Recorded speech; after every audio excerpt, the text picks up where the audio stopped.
ADHD Rewired, episode 544. Since 2014, this has been the podcast for ADHD adults who have really good intentions and a slightly wandering attention. I'm Eric Tivers. I'm a licensed clinical social worker and an ADHD certified clinical services provider by training and a coach by design.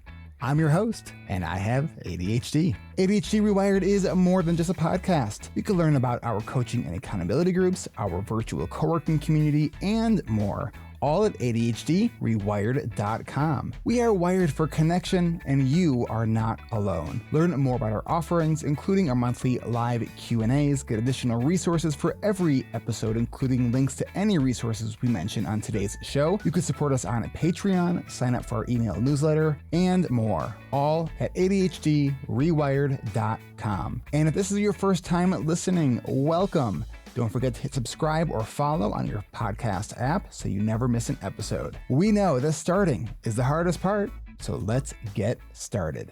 Welcome back to another episode of ADHD Rewired, Coaches Roundtable rendition. This is, we're going to be talking today about our fourth week in our coaching groups, where we talk about routines and like kind of building the foundation that everything else that we are going to learn about planning is kind of built around, because there are all kinds of things that we are doing on a regular basis every day, and with some tracking we can actually know how long a lot of these things take.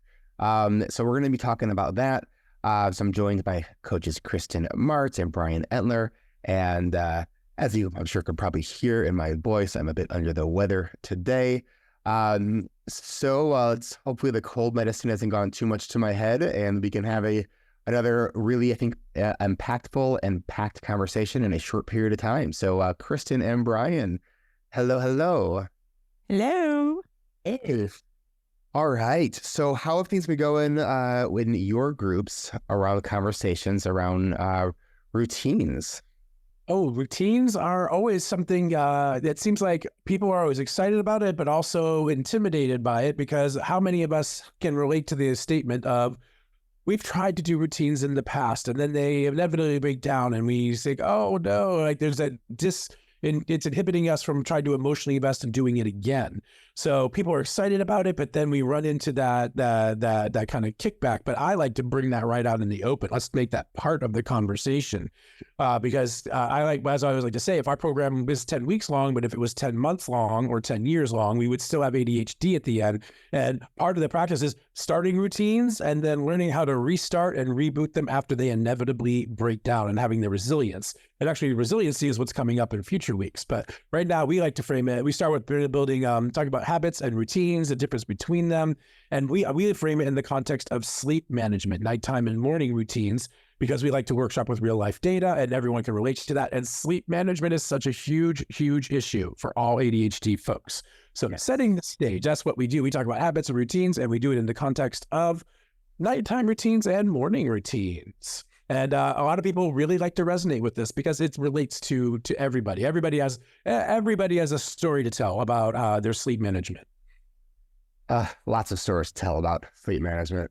Kristen, how about you? How's your group been responding to? So my group was super engaged. They were like furiously writing about the whole narrative practice that we do.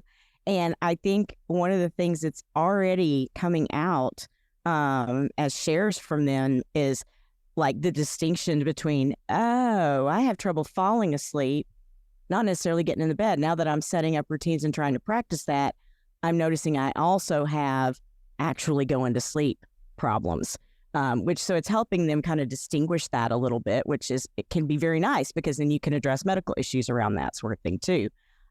They're also discovering their energy level increasing, even if it's not to the full ideal sleep time they want in the evening. They're starting to notice that they're noticing what they want to put into their bedtime routine or maybe even evening routine that helps them in the mornings. So that's, I'm already starting to hear some progress around that. Because yes, we have, half the group sometimes will come in with, that is their main thing, is trying to figure out their sleep.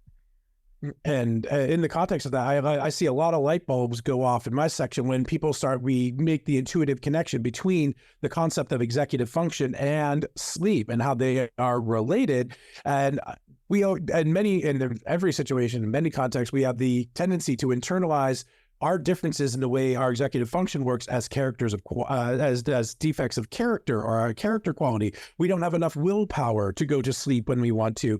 But I always point out, I was like, that time of day when we're becoming fatigued toward the end of the day, our executive function is going down, down, down.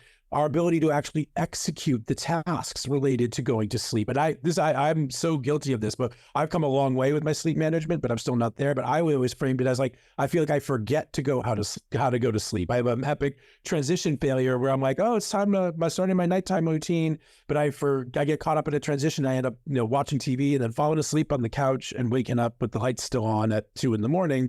I've not done that in a long time, but like it's the intuitive connection between the reason we have a hard time going to sleep is because our executive function is decreasing. That's why we need to build systems and routines. Like a lot of people have not yet made that intuitive connection when they start working with us. And I see those light bulbs going off. It's really powerful. Hey, you know what else is really powerful?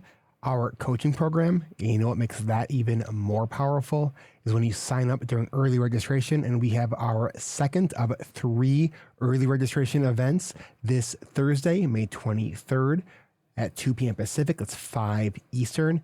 What makes that powerful is the early bird registration discount. You can join us for only $9.99. I'll have more information at the end of this conversation. Yeah, and I definitely think, for myself too, like sleep, I often refer to as my gravel mountain, right? Like I keep climbing and I keep slipping and I keep getting up and climbing and I keep slipping.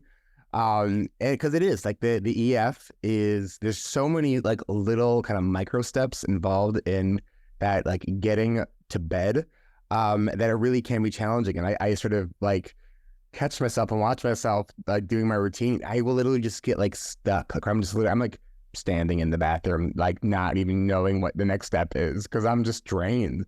I did recently discover, I made a little tweak to part of my routine that, I definitely struggle with being on my phone because I like to listen to a podcast to help me fall asleep. Because man, if I don't have a podcast on to fall asleep too, like it's like my brain plays podcasts, but it's just all my thoughts, and too many of them. So what was happening is I would set the podcast and then I would go to set this sleep cycle app, which I use to wake up. But in between those two apps, somehow Facebook would get in the way. And so I have on my phone a folder that has audio, and I decided to put the sleep cycle app in the audio folder. So when I exit the podcast app, the sleep cycle app is right there. And like it was just this little tweak, and it made a really big difference. That's part of what we're trying to do in our groups too, is helping people identify the sequence of all of those steps. Because I think when we really kind of look under a microscope of all the sequence of the steps, we can identify where, like, what sucks us into rabbit holes and identify these different inefficiencies. When I first created the exercise where we're really sort of sequencing through time tracking all of the steps of our routines, with all of our exercises, I always sort of trial run them on myself first. And one of the things at the time when I was doing this is I was discovering that about 20 minutes was being like wasted because I kept going back and forth between rooms, between the bathroom and the bedroom, and I'd forget something downstairs. And just by is it a little tedious to walk around with the clipboard and do this stuff? Like, yes, but it's also super eye-opening. And when you realize, oh, I could just like batch everything here, go to the bathroom, everything is in the bathroom, then I'm done in the bathroom, then I make that transition to the room. Like those little tweaks really do go a long way. And I find a lot of our members are finding that too. I am so reminded, that was one of the things I learned in my season.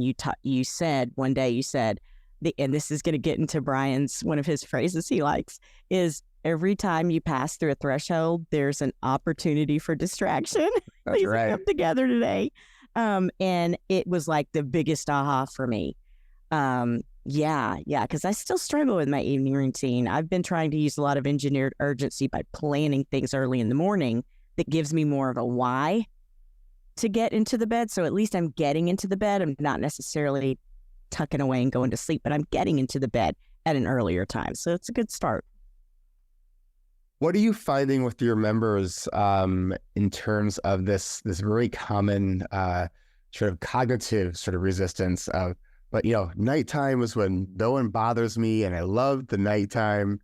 How are you helping like members with sort of wrestling with that, like that on one hand, and on the other hand, also how is not getting enough sleep impacting the rest of your day and in a sense the rest of your life, because it's making everything else harder? I like to phrase that like, and I know this is not a scientific concept, it's not in the DSM, but I like to frame it in the concept of revenge bedtime procrastination, which is an unofficial term. I know we like to be evidence-based here, but it's a concept we like to work around, where a lot of folks feel that anxiety toward the end of the night where like, I wanted to get more done today and I didn't, and that anxiety interrupts the sleep, or I just want to get the one more thing itis in so I can feel productive enough to go to sleep.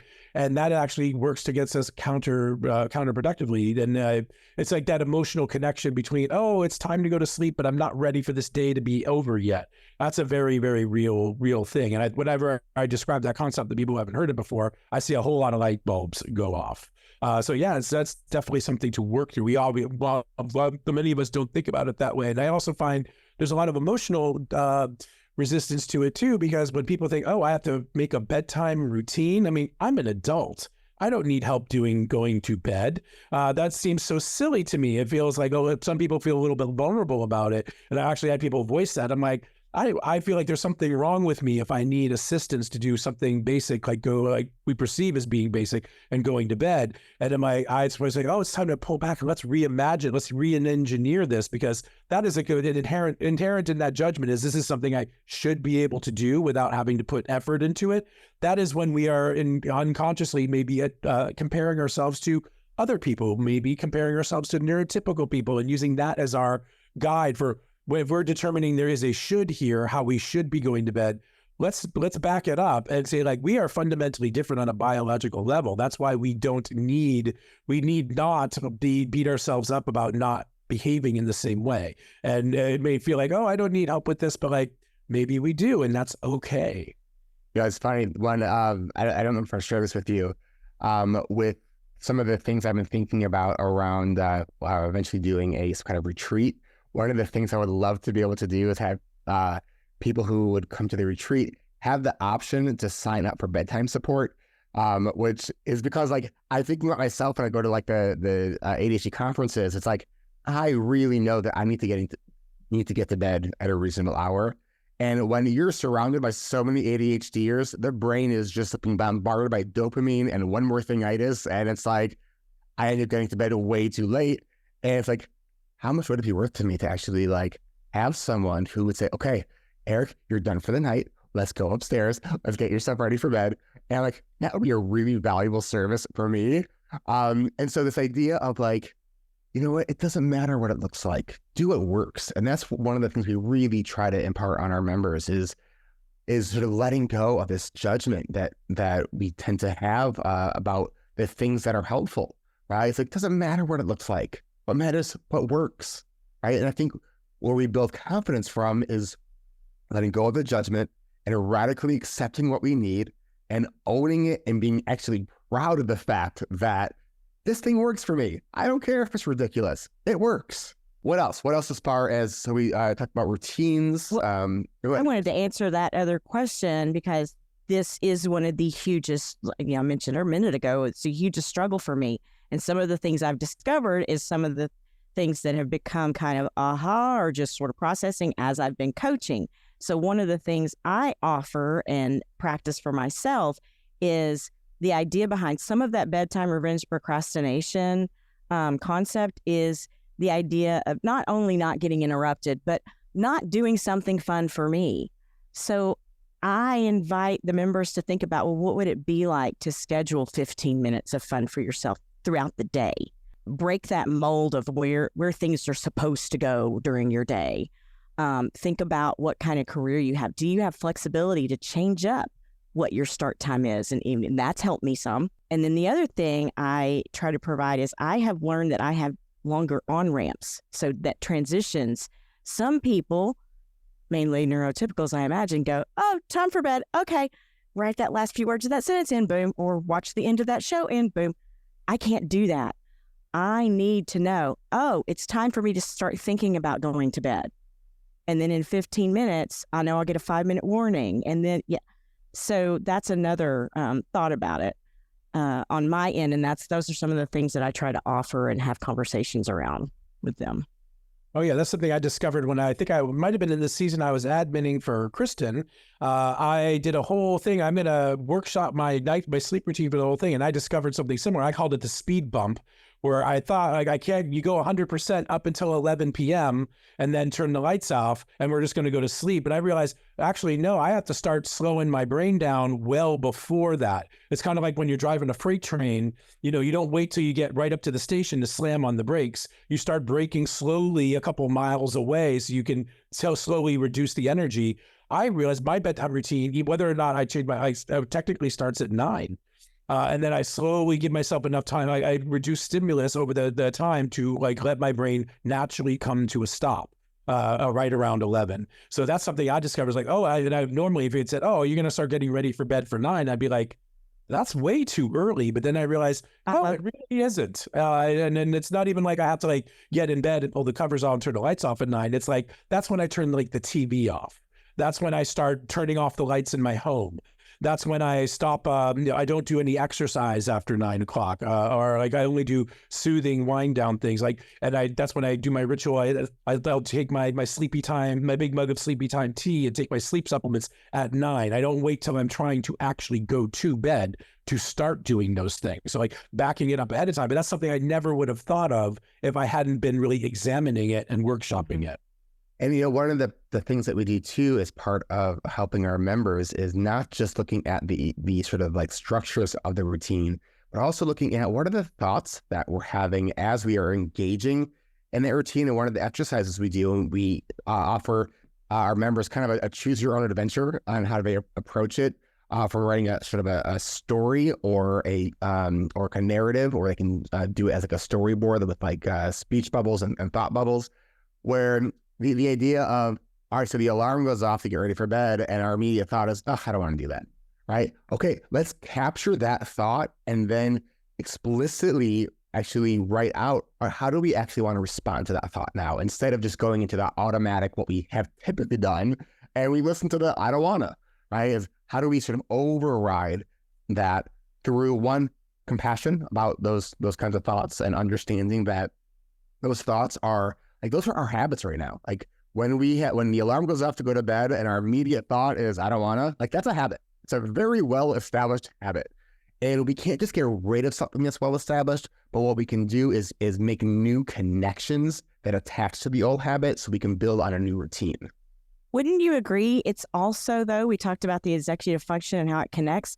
Our inhibition mechanism is down, drained. So it's not only a habit, it's a impulse. We don't want to think about the consequence of going ahead. No, I want to watch one more episode.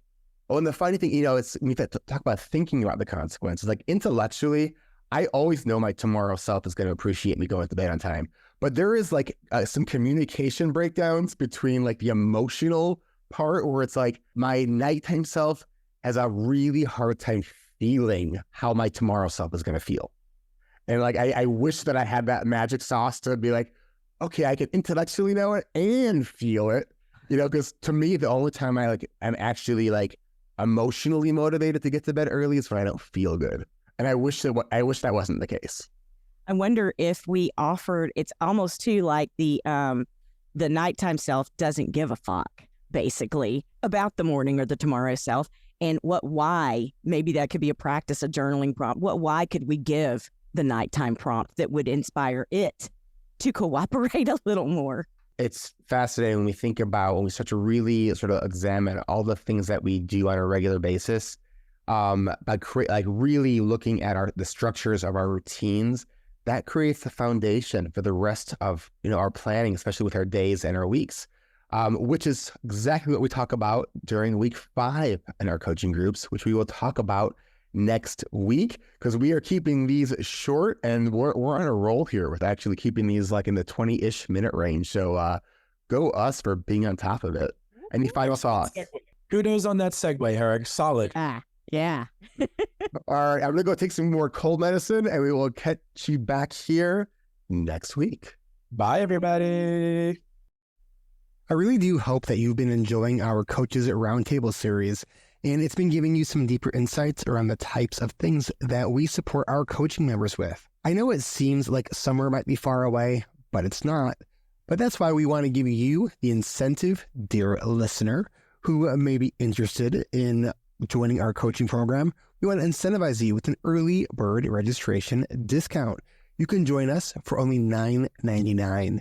You have this Thursday, May 23rd at 2 p.m. Pacific, 5 Eastern, and then your last chance to join us at this amazing early bird discount of only $999 will be on Memorial Day in the U.S., which is on Monday, May 27th at 1 p.m. Pacific, 4 Eastern. So don't miss your chance to invest in your ADHD during this early bird incentive. And after Monday, after Memorial Day, the price is going up, starting at $11.99. And the longer you wait, the more the price will increase. So don't wait, and please don't wait until the day of registration to start getting registered, especially since right now, as I've mentioned in previous podcasts, I don't have an assistant right now, so please get your pre-registration materials to me no later than 8 p.m. Central on Wednesday for Thursday's event and 8 p.m. Sunday for Monday's event. I'll try to process any submissions that come in after that, but I can't guarantee it. Take the next steps. All the details are at the website. Go to coachingrewired.com and get on our interest list, and we will send you all the information you need to complete your pre-registration steps.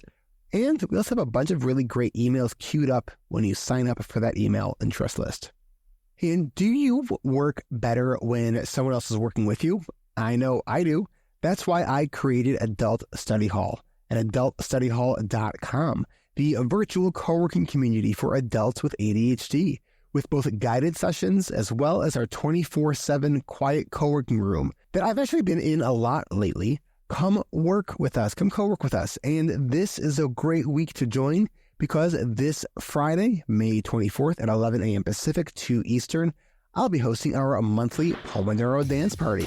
We do this every fourth Friday of the month. Let's work together for 2 50-minute work blocks. And after each work block, I'll be DJ Dopamine, giving our bodies and brains breaks by rewarding each 50-minute work block with a 10-minute dance party. That's 2 50-minute work blocks and 2 10-minute dance parties. Go to adultstudyhall.com, and it's free to try for the first week and only $19.99 a month after that, and there is no long-term commitment.